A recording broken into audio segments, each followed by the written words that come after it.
шумо ҳам катбонуи азиз мехоҳед дар шароити хона чунин як креми қаймоқиро омода карда бошед. Пас бо мо ҳамроҳ бошед. чӣ тавре мебинед? 2 дона тухмро бо 1 стакан шакар, 3 қошиқ крахмал, 2 қошиқи дигар орд ва тақрибан 800-900 мл яъне шир дар аввал бо венчик хуб лад мезанем то ин ки камочки нашавад. баъдан мемонем дар болои оташ ва то пухта шуданаш яъне бо венчик кофта меистем ва мегузорем яъне дар ҷои хунук крем хунук шавад ва сливочное масло бошад. дӯстони азиз, дар ҳарорати хона аст.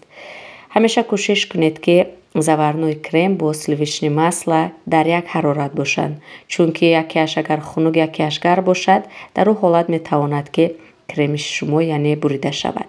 агар хоҳед ки таъмаш ба яхмос яъне монанд бошад, каме аз хокаи ванилин низ истифода бубаред.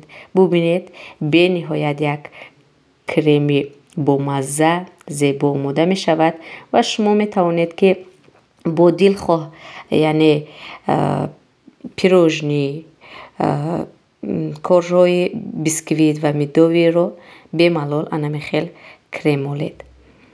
бениҳоят як таъми бомазза меояд ва дӯстони азиз, наворҳои кӯтоҳи моро ҳамроҳӣ кунед то ин ки дастурҳои нав ба навро аз ин шабакаи мо дида тавонед.